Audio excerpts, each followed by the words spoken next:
Good morning, students. Students, today we are going to begin with the third lesson, that is a circle. Very important lesson, और इसमें से ज़्यादा questions भी आते हैं boards में, तो please try to understand this lesson very nicely. Now in this circle lesson, we are going to study circle passing through one or two or three points, circles touching each other, inscribed angle and an intercepted arc, secant tangent angle theorem, secant and tangent, arc of a circle, cyclic quadrilateral, and theorem of intersecting chords. So now we are going to study one by one in this topic. Now first we will just go through the past revision. These are called as the congruent circles. Both the circles are same, so these circles are called as the congruent circle. Circle inside the circle, this is called as a concentric circle, and this is called as an intersecting circle. Circle passing through one another is called as an intersecting circles. Now while making starting the writing in the book, you have to write all these things. You have to draw this thing and you have to write this thing in the notebook. Okay? Now this is an activity which is we are not going to study.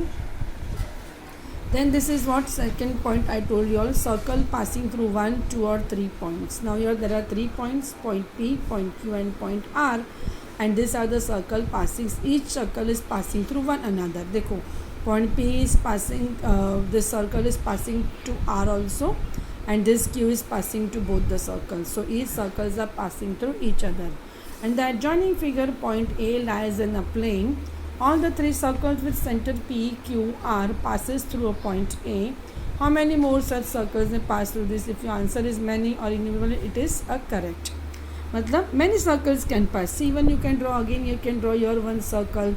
Again you can draw inside one circle. So you can draw many circles passing through each other. ठीक है?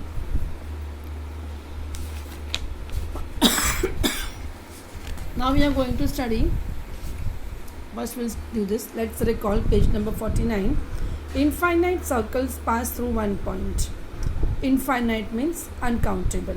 Infinite circles passes through distinct points. There is a unique circle passing through a 3 non-collinear points. And no circle can pass through 3 collinear points. This you have to write down these points also. I have asked you to draw that 3 circles. Then you will do this. And then after you write down these points in the notebook. See, notebook should be maintained very nicely. Notebook marks will be counted till the end of your exams. Okay. Now secant and tangent. Now what is secant?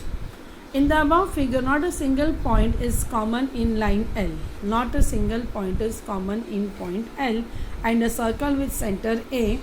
Point P is a common to both line M and circle with center B. Now see.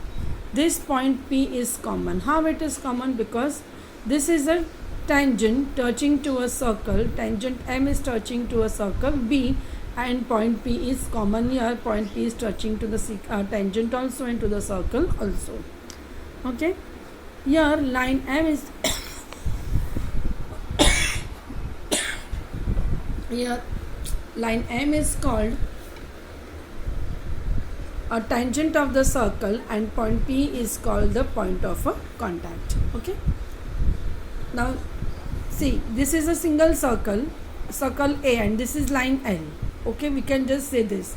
But this is circle B, and this M is a tangent because it is touching to a circle, and point P is common, which is touching to both point B, that is circle B, and tangent M also.